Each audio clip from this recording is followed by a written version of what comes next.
السلام عليكم ورحمة الله تعالى وبركاته. مرحبا بكم أعزائنا المشاهدين والمتتبعين، إن شاء الله تكونوا كامل بخير على خير. وصفة تاع اليوم خبيزات محشيين بالزيتون، يعني يجيكم خفاف ريشة، والأهم أنهم بزاف بنان، يعني تقدروا تقدموهم مع شوربة ولا حريرة ولا سوب، يعني بزاف يجوكم شابين. هذه الوصفة جد ناجحة.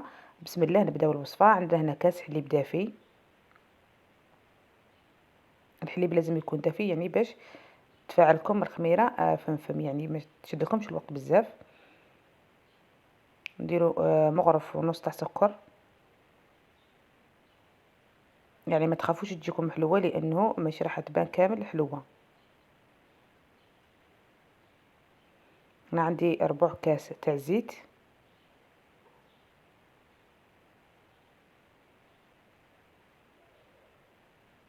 نخلطوا المكونات مع بعض.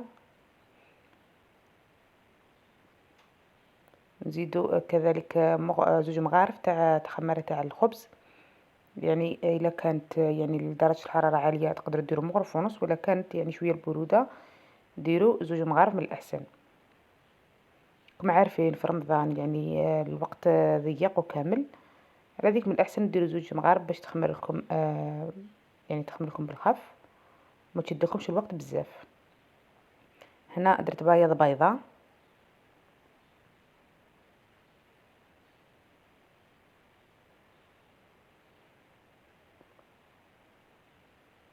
شوية تاع ملح، يعني على راس تاع المغرف ملح. نديرو هنا كمية تاع زيتون، يعني نقطعوه كما راكم تشوفوا دوائر يكونوا صغار، ونديروه مع كامل المكونات. نجي نديرو الفارينة، يعني نديروها بالتدريج، يعني ما نديروش كامل على مرة باش يعني ما تجيناش العجينة يابسة. ومن بعدها نحصلوا فيه، يعني نديرو على مرة حتى نتحصلوا على العجينة اللي رانا حابين، يعني اللي رانا حابينها. هنا نلمو من الأحسن بالمغرف تاع لوح، يعني هذه العجينة ماكش راح ديري فيها كامل يدك، يعني بزاف بزاف بزاف سهلة، والأهم أنها تجي الخبز تاعها خفيف ريشة. هنا نلمو بهذه المغرف تاع اللوح بهذه الطريقة كما راكم تشوفوا، يعني شغل نخبطوها، يعني ماشي بزاف يشوي برك.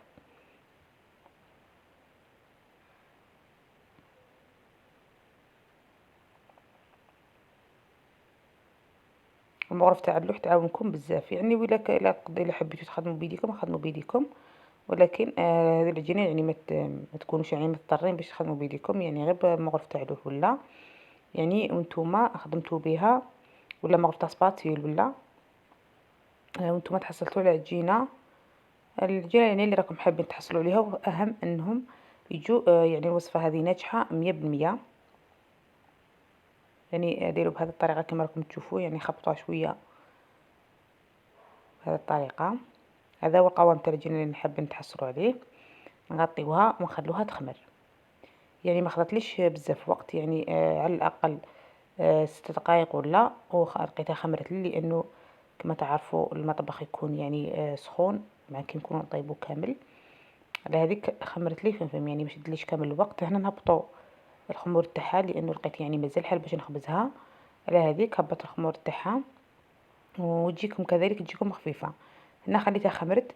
هنايا يعني بعد ما خمرت لي كي حطيت البور اللي راه فيها العجينة، خبطتها على هذيك العجينة هبطت لي. ولكن عادي جيت هنايا بعد ما خمرت شكلتها بهذو الخبيزات الصغار كما راكم تشوفوا. اذا حبيتوا يعني ديروها خبزة كبيرة كما تحبوا، انا حبيتهم هكا يعني خبيزات صغار يعني للحريرة، وجو بزاف شابين. وانتم اللي حبيتوا يعني ديروهم خبزات كبار، يعني شيء يرجع لكم.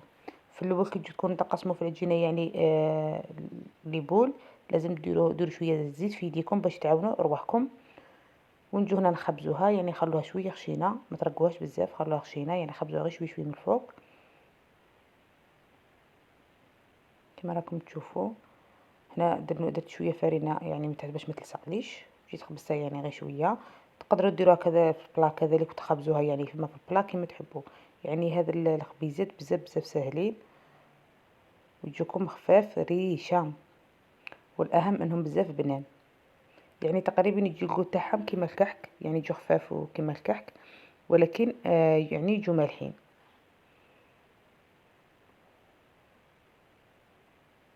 نخبز كامل الخبيزات تاعي بنفس الطريقة. هنايا ما قدتنيش برا اللي درت فيه على اللي درت في ديك السنيوة تاع الخبز. هنا بعد ما خبزتهم ندهنهم كامل بصفار البيض، درت له شويه حليب. انا حبيت ندهنهم يعني قبل ما يخمروا، لانه كما تعرفوا بعد ما يخمروا كنت حتى تدهنوهم هما يعني كي يكونوا خمروا راكم رايحين تهبطوا لهم الخموريات تاعهم. على هذيك دهنوهم وخلوهم يخمروا، يعني في غرضهم يعني في راحتهم، باش من بعد كي يخمروا ما تهبطولهمش الخمور تاعهم. دهنوه كامل بصفار البيض.